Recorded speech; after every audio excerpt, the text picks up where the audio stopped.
Well, good morning, everyone. I'm Dr. Laurie Davis, host of the Today Show here at the Disability Channel. And yes, he's back. I know you saw him yesterday, but he's getting to be kind of a regular on the show, right? So welcome to the show, Dr. Ramin Modiri. Good morning. It's wonderful to be back. So I don't have to wait a week. Or, There well, you we had Fridays also we used to do, but yeah, it's glad to be back Wednesday. Yeah.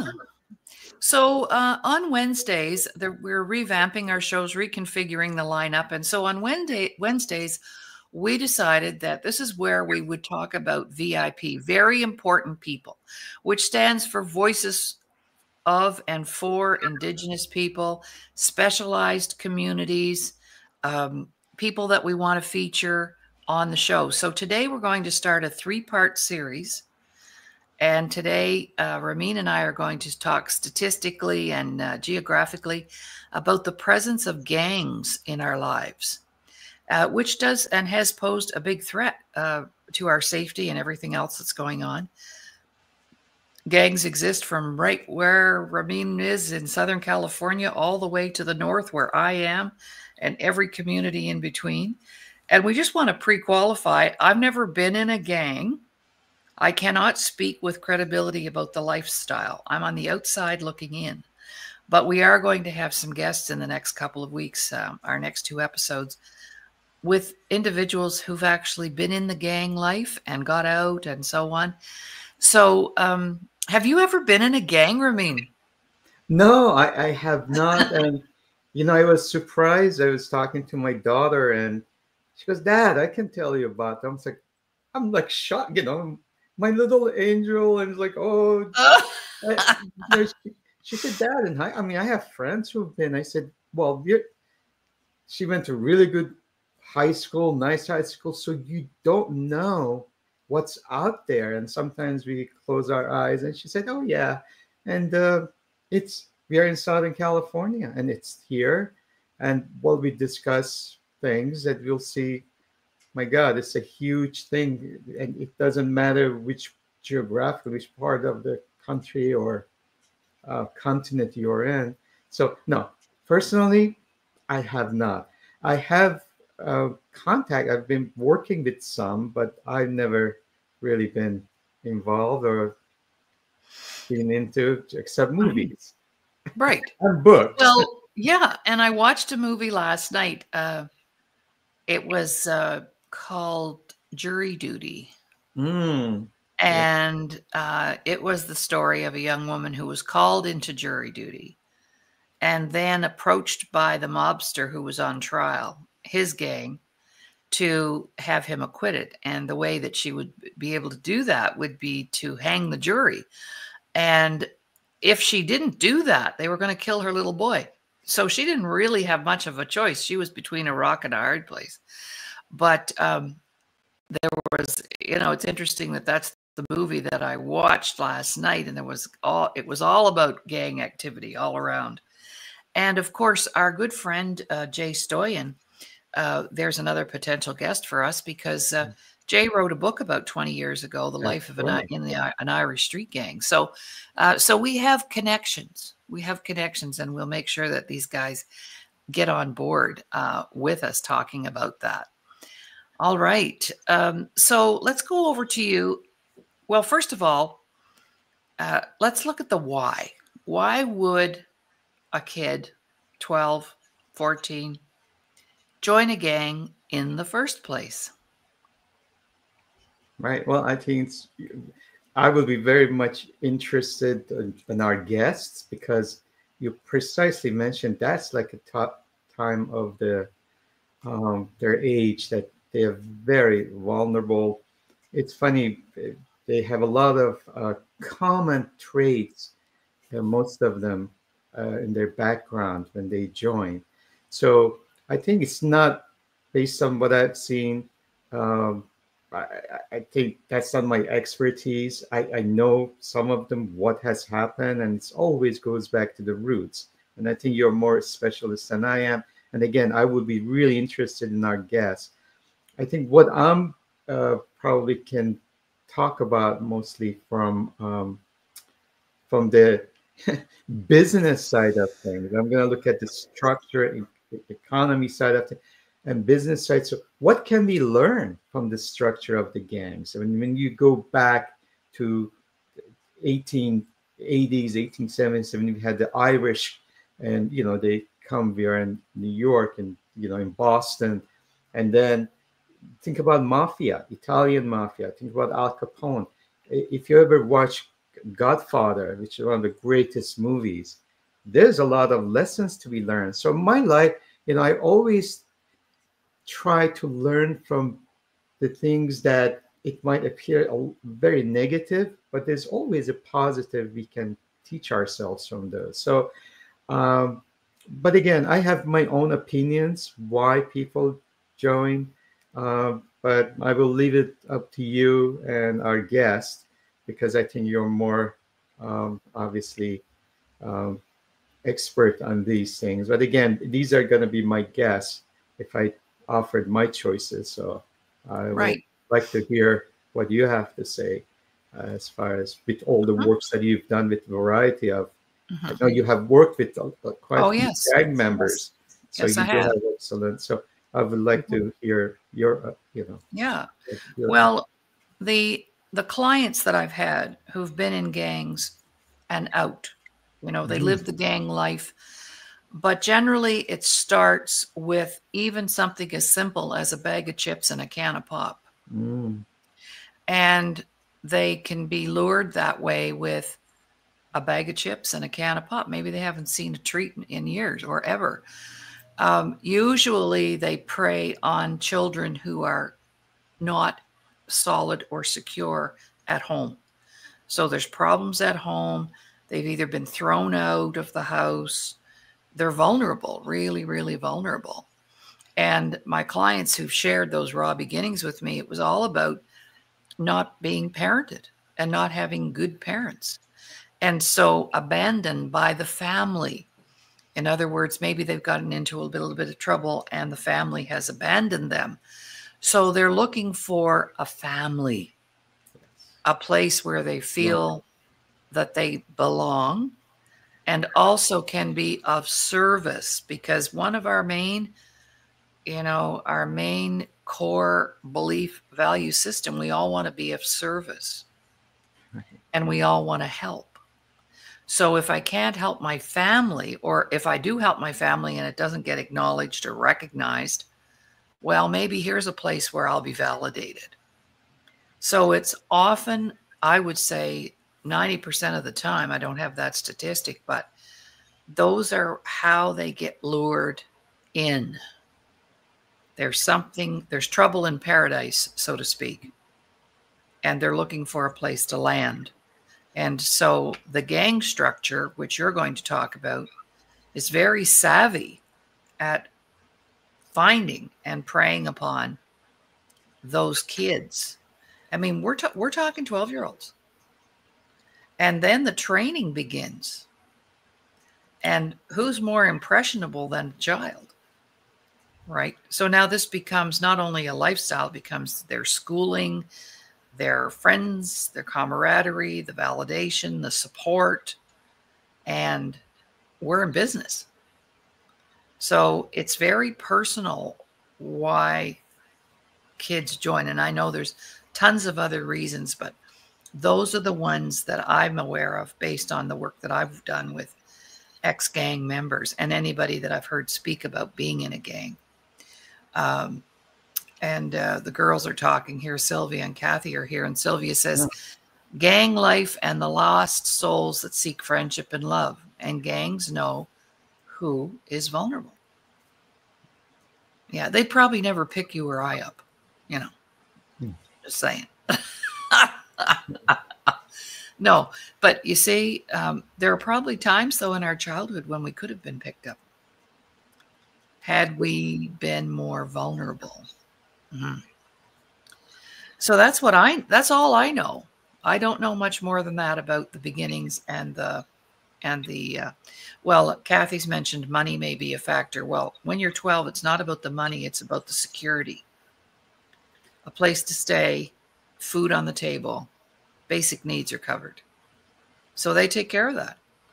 and they take very good care of their people. As a matter of fact, I can connect that to a personal story. I went through a very nasty court case back in the 90s.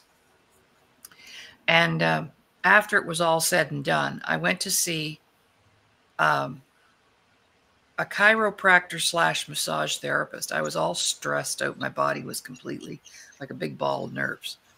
So he was recommended to me, and he had been a wrestler, a famous wrestler back in the day, and a member of the mafia in Montreal.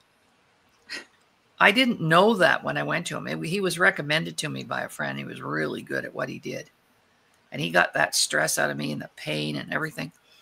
And I was telling him my story, and I shared that my lawyer had sold me out, you know. And he said, well, he said, you'd have been safer and better off if you had been a member of the Montreal Mafia. Because first of all, if you had been a member of the Mafia, that whole court case would never have happened. And if it did happen and it went down the way it did, your lawyer would be gone, because we would have whacked him the next day for not taking care of you. So you see that protectionism, that safety. You know, some people say, they say gang, and they get all these, like you said, these negative connotations attached to it. But they're organizations, and they're organized, which you're going to talk about. So yeah, I'm not saying I want to be in a gang, but I was told by a professional that I should have been, because I would have been a lot safer. Imagine. Over to you. No, I mean, that's precisely that's what it is, and that's what I think it's interesting to study, how the hierarchy works. I mean, we've seen, most of us, we've been in like network marketing. We talk about pyramids, how the whole thing works, and this is no different. And the only thing is like life and death in here. And one of the things you will notice, there are different categories of gangs. A lot of them, they were created in prisons, but there's a lot of them. When we think about gangs, we just think about drugs, and that's not so. There's like territorial. When you think about mafia never wanted to get involved with the drugs. It came later, and if they did, it was not hard drugs. It was a soft drug. And again, our members can explain us what our guests when they come and join us. But the idea is, how did they manage? If you have territories, and basically, how do you, first of all, negotiate which territory? How that structure works as far as money. And Kathy correctly mentioned, when the first thing we think about is the lure of money. And as you said, initially when they get in, it's not. But later they think, well, the head, they have a board of directors, believe it or not. They have a central power. And again, I think Godfather is such a great movie. And there's a lot of truth to that, how they operate. And they are very disciplined, if you've noticed. And, Breaking Bad, that's another one. That's about the drug dealers. But it shows you how the system works. And there is the code of honor, in a way, which is a silent code of honor that they respect. And unfortunately, once you see, there's a lot of, when you think about big corporations, some of the big corruptions, things have happened, you see, because there was no code of honor. And those are the things that's understood. So when I look at this, when you think about gangs, we just look at today's, but a lot of these gangs, besides the mafia and, look at that, they've been creating 1950s, 1960s, 1970s, and they're still around.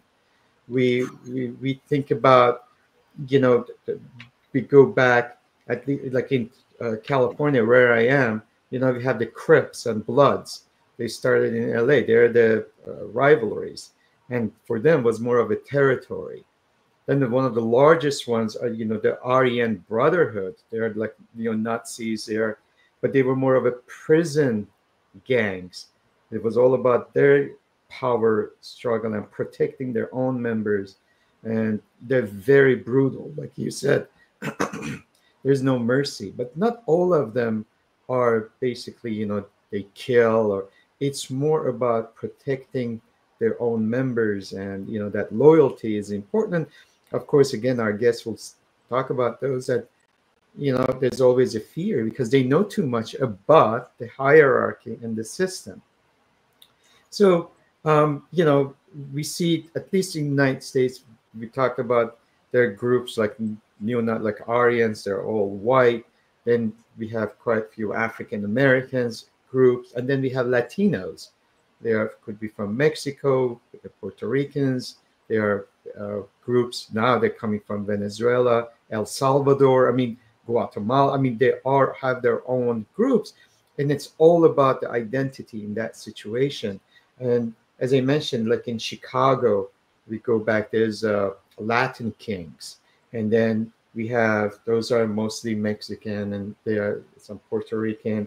They started in 1960 in Chicago, and they're still going. They're still strong. How could that happen? They are known, how the policing, and that's what, again, I'm interested in seeing how our guests, with everything known, how they glue this, how did they keep that structure together? Old days, the police would know where they are, but they will move. They were very mobile. But after a while, they just get their territory. There's this loyalty from the neighborhood. When you think about Al Capone, he had over 10,000 people in his funeral. What? Introducing Veteran House Alliance International Monthly 50/50 Raffle. Purchase your ticket today, link on display, and have a chance to win cash and help a great platform supporting veterans. Yeah, he had one of the highest funerals in Chicago because of, he knew the system. He helped the community. Remember, we are going to Great Depression. With all the wrong things he did, again, he's coming back from a Catholic background. He helped the churches. He helped the poor. So they knew the system. And it was almost like more of a socialism in a way. They were helping to make sure they are fed.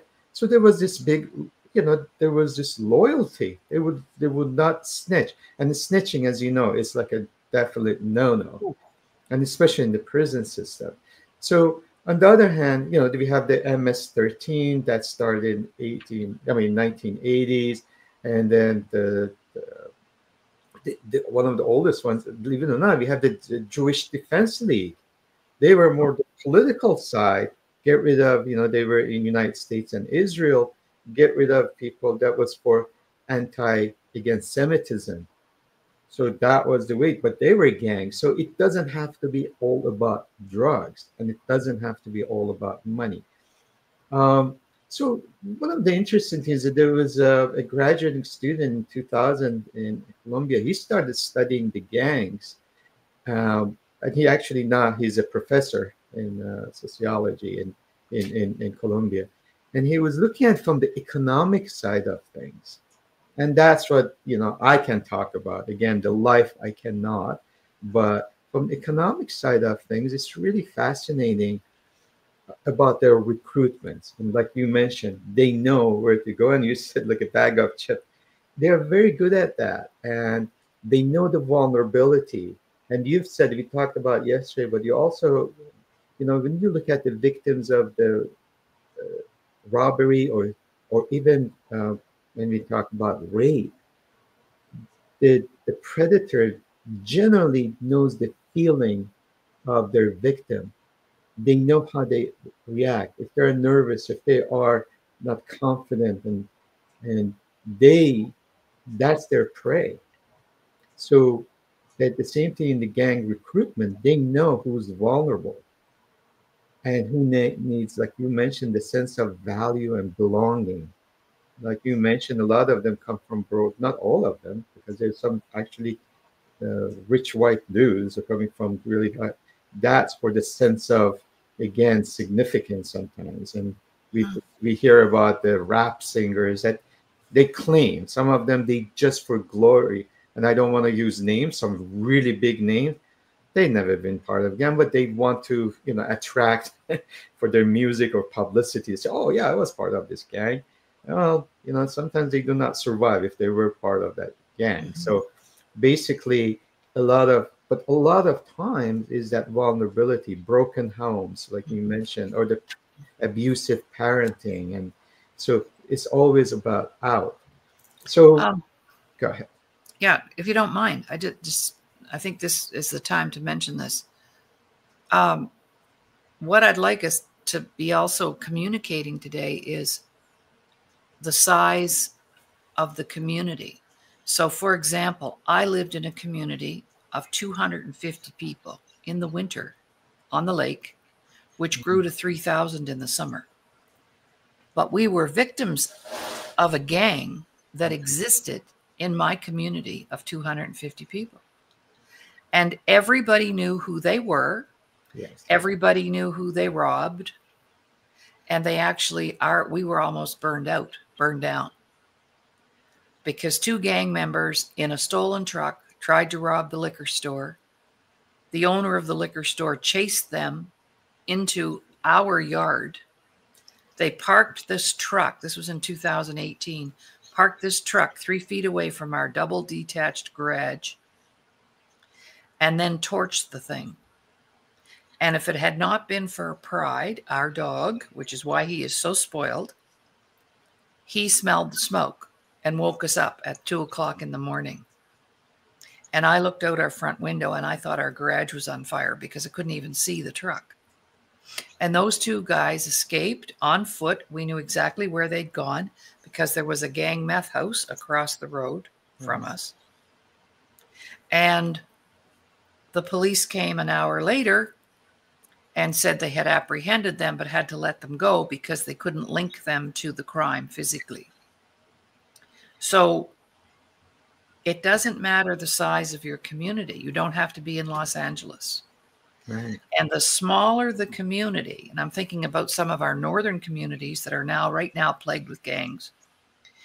The communities are very tight-knit and small, so everybody knows everybody, right? It's not like Los Angeles where you're victimized by a gang and nobody knows who they are or who you are. I just wanted to bring that up because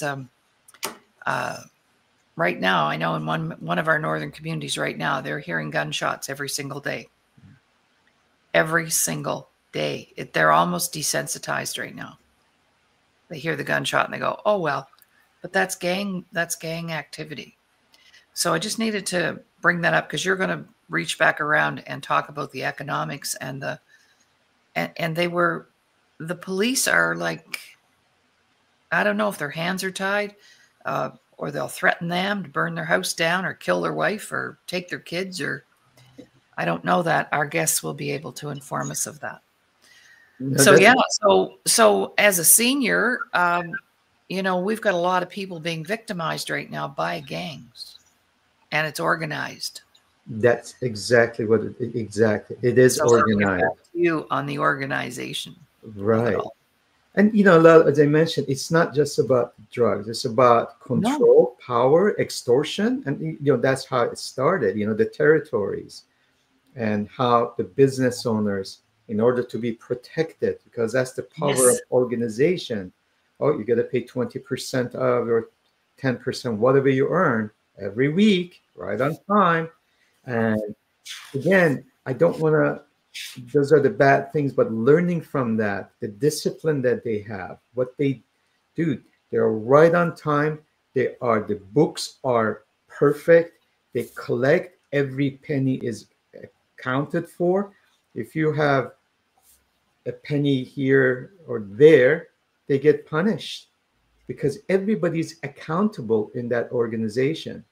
Again, we look at the glory of, oh, the drug dealers are making so much money. Well, one of the things, if you watch a lot of these movies, these drug dealers live with their mom and dad or, parents' house. If they were making so much money, they wouldn't be. So we have to differentiate who's making that money. So generally the organization starts, they have the main boss, and then they have a central, the board of directors. The rest, majority of them are the foot soldiers. These foot soldiers are the one who, if it's the drugs, they deal. If there is, they have to teach a business a lesson. They're the ones who go there. And then you have it below the foot soldiers, the ones that they want to be foot soldiers. The question is, these foot soldiers, believe it or not, they make so little money. They do, because majority of everything goes to the head of the group, the board of directors. I give you one example, economic example.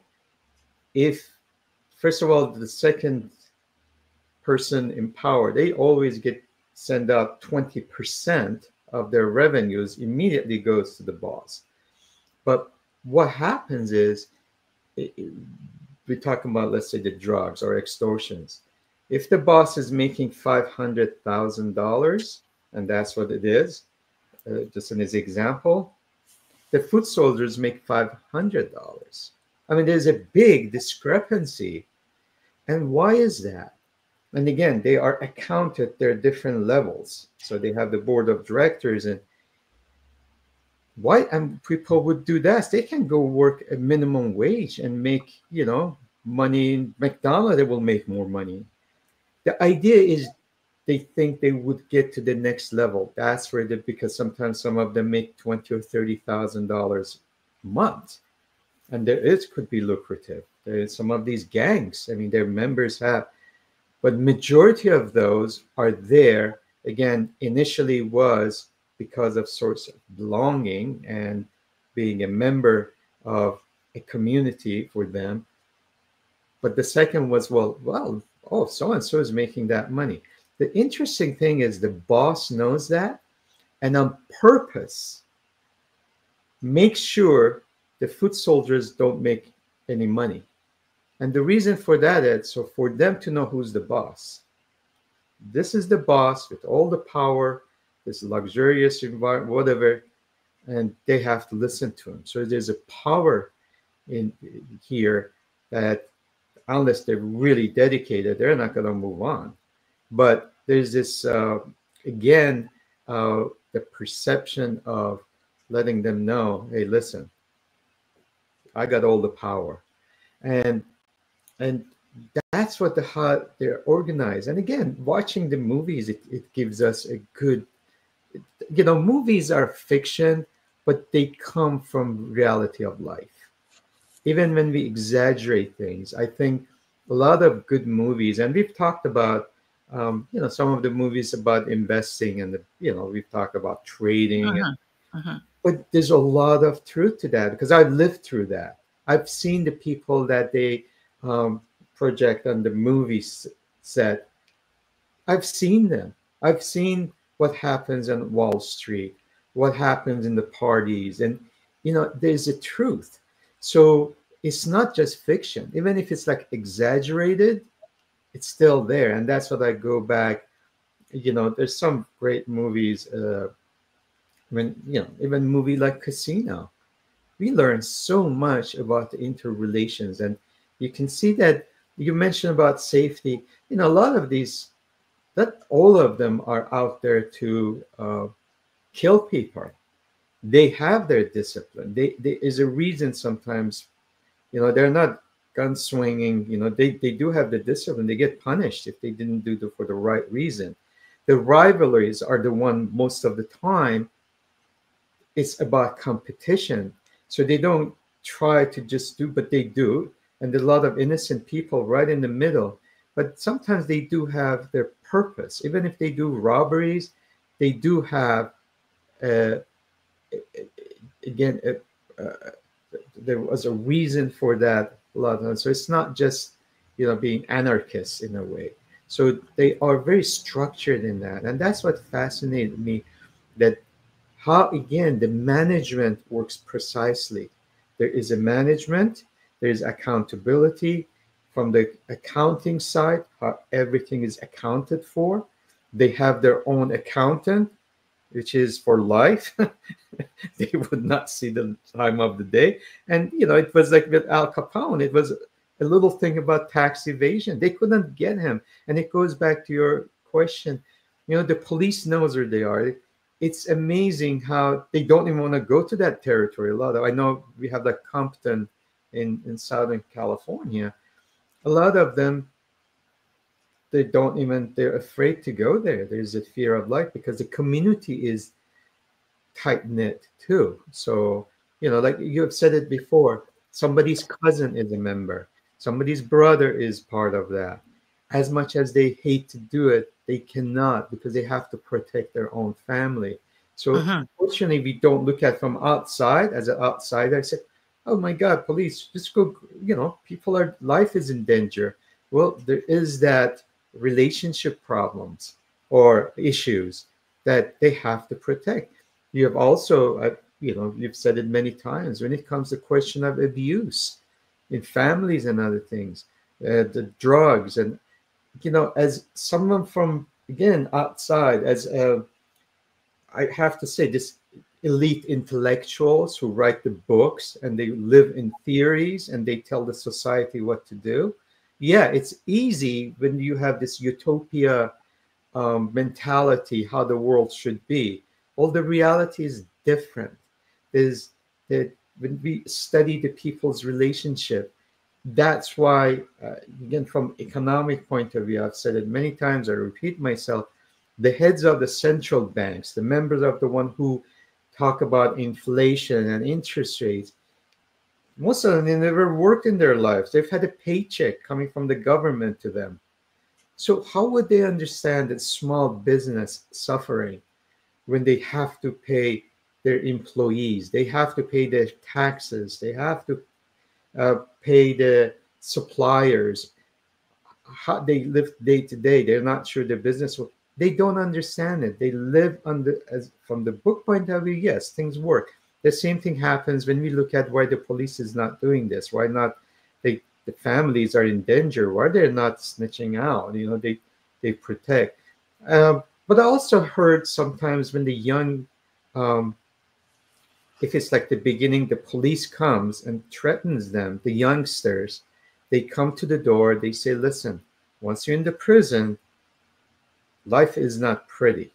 Because again, they have separate gangs and they will take care of you. And sometimes the parents, I've heard, at least in California, people that have known, and they they don't say who did it, but the police shows up at the door, the 13-year-old who's been part of this, they give them a lesson. They say, well, listen, this is what's going to happen to you. And sometimes it works, sometimes it doesn't.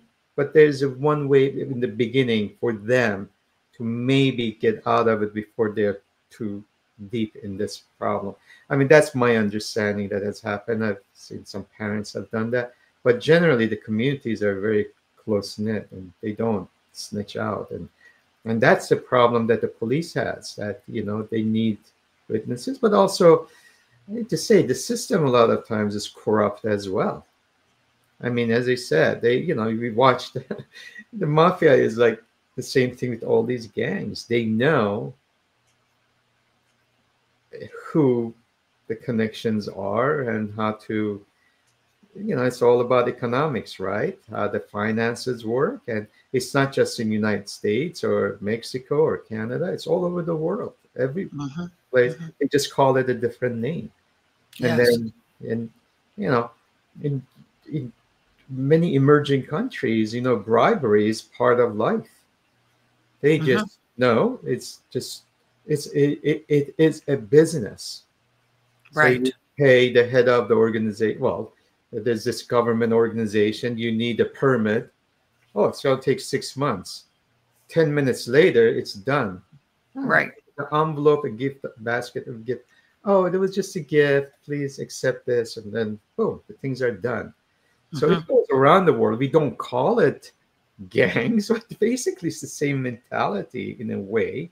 It's extortion in a way because that the people in power, they know where to go, and it happens in the United States. It's very obvious when you think about of all the states. The most corrupt states are New Jersey, They are in New Orleans or in Louisiana and Chicago. This is a well-known. But the thing is, a gang member, robs something or does for $10. These people do it for millions of dollars. The politicians, the judges. I mean, there's a lot of truth to that. And you can see all of a sudden a senator goes to jail or gets caught. But you know how many others haven't been caught? Some of the other politicians, how many judges, policemen. So the system is not, again, is clean cut. So the system in the gangs and mafia is very clear. They know exactly where you stand, who's in power, it can deviate. Unfortunately, the system outside with the police or judges, it's not clear. It's not clear. It's not. So that's why there's this, again, unfortunately, and I use the Breaking Bad, it's just one of them, more recent, or Wire. The Wire was about life of the gangs, and there's a lot of interesting movies. And I know Jay has, he's written the book and he's making a movie. That will be an interesting topic. There's, of course, you have Hell's Angels on the bike. The mentalities are the same, but the bottom line is you see how they actually have a hierarchy with a disciplined organization structure. Yet you go to some of the businesses, they have no structure. They're from one way, and they wonder why they don't succeed and why some of these gangs are around for 50 years, 100 years. Well, something is working. We welcome you to advertise and promote your goods and services and/or brand your logo to 34 million subscribers on Canada Talks 167. Your investment will go towards our employment programs in the media industry for persons with disabilities and veterans. And I hate this, so I'm looking at the positive side, but of course, we'd rather not to have gangs in our communities because of our safety, but also because of our children. Because now there's that lure, right? So their future. And that's what, again, it will be really fascinating to talk to some of the members. Why it happened, and I will be. Well, we know who they are, and they're open to speak about it too. Yes, because they can shed light on the other side. You and I are sitting on one side of the desk; they're going to be sitting on the other side, and we always are very big on credibility. So we're not here to talk about something we don't know. We're telling you we don't know, and we know. Someone said to me one time, people might know about you. So that's something that we've read about or we've experienced. So we know about the gang life, but we don't know the gang life. Exactly. Right. We know about it. So there's a big gap there, a big difference. And it's something that we wanted to talk about because right now it's prevalent in many, many, many communities. There's no boundaries such as race, color, creed, religion. It's like suicide and abuse. They know no boundaries. Absolutely. And so when I'm watching the news, the Los Angeles news, and we see 15 people go into a store in the night and take everything out of that store, that's gang. One time it was a singular or maybe two robbers would go into a bank with a gun and rob a bank. No, not now. It's en masse, which makes it even more dangerous or leaves us feeling not very safe. And how many stories have we heard about them breaking into homes of seniors, killing people's dogs? I mean, you name it, they do it, right? No. Having said that, I'm going to follow up, Dr. Laurie. You just mentioned about experts or knowing. I was watching. I don't know, it was on BBC or it was on NPR or something. That somebody He was an expert, and it was about my country. He was a professor, and he was telling. Very adamant. Because he was the expert, telling about the culture, what's going to happen in my country. And I'm sitting there. I lived through that. I was part of that. And he was so confident, and he was completely out in the left field. He had no clue what he's talking about. He had never lived through it, and yet he was that expert about what we go through. And I was born there, and I grew up in that culture, and I know what happened. So sometimes you have these experts, and again, we have tons of degrees, and they are talk about culture. Well, culture is called. You got to live through it to become an expert. You cannot just read books and think about this. Yes, you can say that I interpret this from this writing, but he was just giving such a wrong information. And it's the same thing, I mentioned last week about these pollsters. They become such an expert. They're making, well, real life is different. Yeah, we can analyze data, and I do that. I do analyze data. But human psychology, human relationships is so different. You cannot analyze that. You can live through that with experience and being involved with that. So that's why I just wanted to interject that expertise. A lot of people, they think they are expert. A lot of men, like on, issues but they also doesn't mean that they don't know some of the greatest coaches of, let's say, in my profession, soccer. They were great coaches, but they weren't a great soccer player. So that doesn't disqualify, but they played soccer, but they are great teachers. They're great mentors. They have a great communication. On the other hand, you will have a greatest soccer player, not a very good coach, because it's not just about playing it, but also communicating it. So you have to have both. You have to experience it. So then somebody just reads a book and comes and gives it to you. And here I am. I'm just saying, based on experience, what I've seen, these are my interpretations. Some of the people who actually interviewed a lot of the heads of the gangs and what that was understand. But I've never lived through that.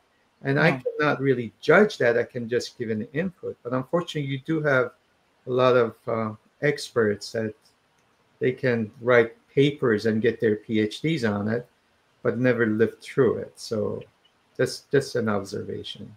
Yeah, and I think that's why we wanted to pre-qualify and be credible and let you know that, we didn't live the gang life, but we don't know it, but we know about it. And that's why we're going to bring on our guests, because they know. They know how they were lured. They know what they were asked to do. And they're willing to talk about it because now they're out of the gangs living lovely lives. And that's another aspect, when you get involved in a gang, getting off the street or getting out of out of it is very, very difficult from what I understand. Yeah, I'm glad you mentioned that. Sorry, I didn't mean to interrupt you. Yeah, no, go ahead. It is a huge key that a lot of gang members stay because they don't know what life is outside that. They don't want to take that chance.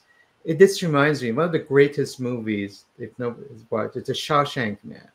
Yes. It's one of the most wonderful movies in a way of understanding the life. And I can't remember this elderly gentleman. He was released. Morgan Freeman. Oh, no, it was he was not Morgan Freeman, but he was white and he was. Oh, yes. I do remember Shawshank Redemption. Yes. Right. So after many years, most of his life in prison, he lives the prison and he hung himself. He wrote a nice letter because he didn't know anything outside that life. He had a value in the sense there was a responsibility for him. There was a respect for him. He was valuable there. He had a structure there. He knew what was his.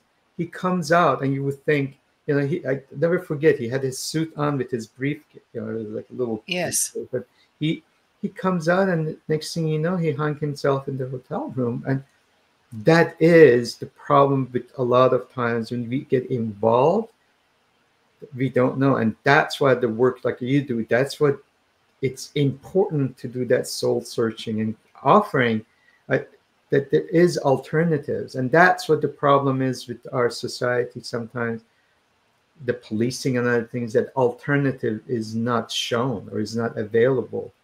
Telling, especially the younger they are, the teenagers, because that sense of helplessness, at least they get some value. So yeah, that just reminded me of that movie, that they don't know once they get out, what do? That's all they've known most of their That's lives. right. So that would be interesting to hear. I mean, these are special people who have left. Oh, And yes. I know they have taken your workshops and other things. Very strong people. Yes. Yeah, it takes that strength to say no and get out. So here's a thought, a question that just came up for me. What would be the difference between a gang and a cult? Is a cult another form of a gang? Because I think gangs come in many packages. Yeah. As you described at the beginning of the show, you know, there was this Jewish group, there was this Black group, Latino group. What about cults? Because they're usually based on some form of religion or, you know, but they're still hard to get out of there. And I also know that if you want to rescue a prostitute from the streets, let's say a young girl hits the streets to prostitute herself to pay for her habit, she's usually managed by gang members called pimps. Once you start that process, it takes 5 years to get a girl off the street. The Disability Channel would like to thank our existing sponsors. We really appreciate the support and kindness from the BIAs across the GTA, Ontario, Canada, and our friends in the USA. We love making new friends. Thank you for supporting our existing employment programs. Yes. So somehow there's a connection there, I think, with the cult, gangs, the whole prostitution ring, the sex trafficking, which is now the largest crime on the planet. There are more people being smuggled than guns and drugs now. So that's how this whole gang mentality has escalated. And since COVID, even, they're being exposed even more. So any comments on that? Yeah, and that's an excellent point. And I think when it comes to sex trafficking, again, I know it's huge, like in the Middle East, because it's more of a white crime. It's more of a wealthy crime. We see it starts, like at the gangs, we think of a working class, you know, people in the poverty.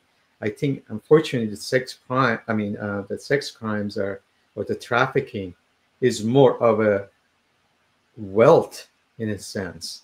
The end results becomes that. So I see that differentiation, which is even worse, because when you have the money, starting with the money, here the drugs didn't start with the money. The money became a production or the end results of that. The other one is already money is there, and they're the one who are encouraging that. So, and so much easier to buy, you know, buy favoritism, and you have the money. You can do that. So if you notice, again, there's a lot of, I mentioned Middle East, I don't want to pinpoint, but I've seen quite a bit happening there. And there's a lot of wealth there who's doing that, but it's all over the world. So, and the cult, I think that's a very valid point. It's more of, again, both are about control. For the gangs, again, it's more of, there's some economic side, there's more layers. With the cult, there's rules one. It's there's a one single, it's a mental game. There's that shame and guilt, and you know, that's again very similar to getting out. But actually, sometimes the cults are worse than gangs because they totally control you, and that's there's no economic value, although they collect so much money. But there's always one person, so there's no layers of. It's always the members are the one who, the burden of, a lot of them have to pay money to get in. I think in the gangs, the foot soldiers, they do all the work and they pay the money back, but they get paid a little bit. In cult, it's, you have to give your shirt and your, I mean, everything, you're pretty naked. That's why you become so dependent and you cannot leave. And, but also they have total control of you, you know, total control of your mind and body. and in the name of whatever they decided. So sometimes, it reminds me of that Jamestown in Yes. 1979 and 1980, and how it gave them to talk about Kool-Aid. That's where it's come from. They drank the Kool-Aid. I mean, how cruel could that be? That you kill your whole community in the promise of whatever the next myth is. So what I'm hearing you say is it's the structure that's different. I believe so, and the purpose, obviously. But at the end of the day, it's about control. But the gangs have that structure of, and they know what they're doing. It's called, sometimes they know, but there's a lot of mental problems too. I mean, they feel they're God, Yeah. In gangs, you don't see that. And sometimes the gangs, if you notice, again, I go back to mafia, there is that religious element of the police. Oh, yeah. They want to give, they do have some community responsibilities. They feel that they have to share, It's not just about bribing and other things. And there's a strong relationship a lot of times with the family in that, like the mother figure or something like that. The gangs themselves, the foot soldiers, unfortunately, they have that vulnerability. So again, these are just observations. I've not lived through it, so just okay. I'm not expert on it. I just we just know about it, and we know it's out there, and we know it exists, and we have been victims of it as well. Yeah. And even if you've never been physically victimized, we are all victims now, because I don't go to the banking machine after dark. Right? I'm at the grocery store and my car's unlocked while I put the grocery cart back in the rack. I don't always think to lock my car when I do that. And I was actually in the parking lot right here in my own town at the grocery store. It was in the summer because the weather was nice. And there was this guy hanging around the parking lot looking at the cars. And when I came out, this younger man got out of his truck and he said, "I'm going to walk you to your car." I didn't know who he was, but he was aware that there was a little group hanging out and he said, "I'm not going to hurt you. I'm just going to walk you to the car because there's some seedy characters hanging out in the parking lot." So you see, even though we might not have been directly hit, it's there. And I think it's important for us to be aware that it's there. And you could be a victim at any time. Yeah. So the solution will come when we bring our guests on, because I'd like to talk to some people also about what are they doing about the gang problem in their community. Correct. It's there. It's happening every day. What's happening? What are you doing about it?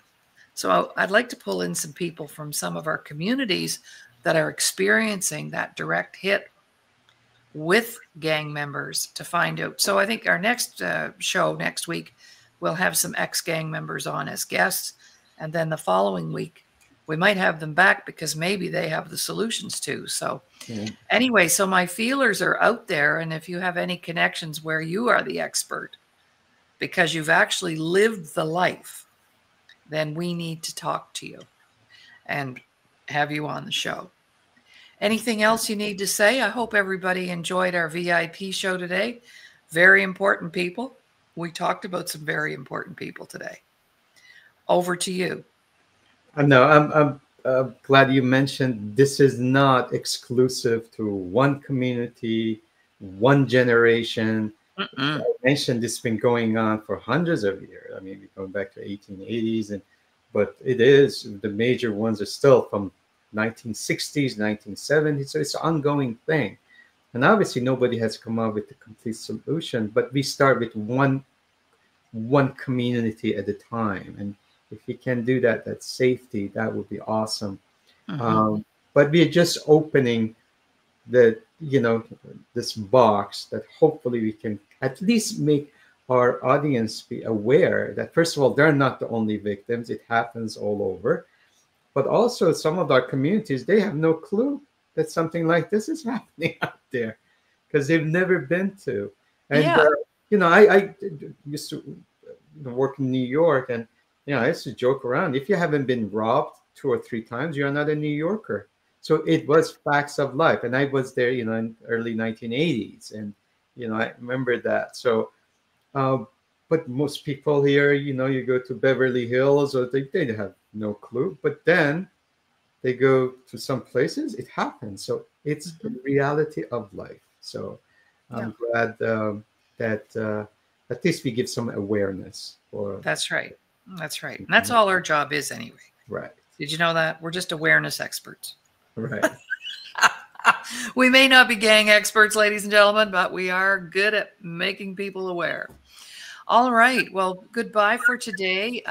Dr. Laurie Davis and Dr. Ramin Modiri here hosting the Today Show as we present some information around our very important communities, very important people, and educating.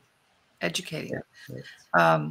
Tomorrow, we will be featuring at 9 a.m. Former NHLer Doug Smith, along with special guest. We call him Dr. Vic, and they have a beautiful, super big project happening right now, which they'll share with us tomorrow, a very leading edge center for healing. So can't wait to hear that interview.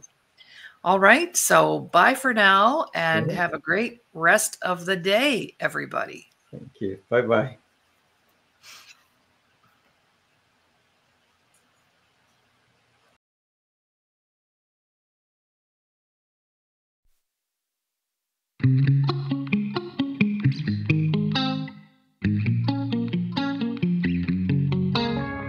Made me believe I needed you, but the truth is you didn't want to lose.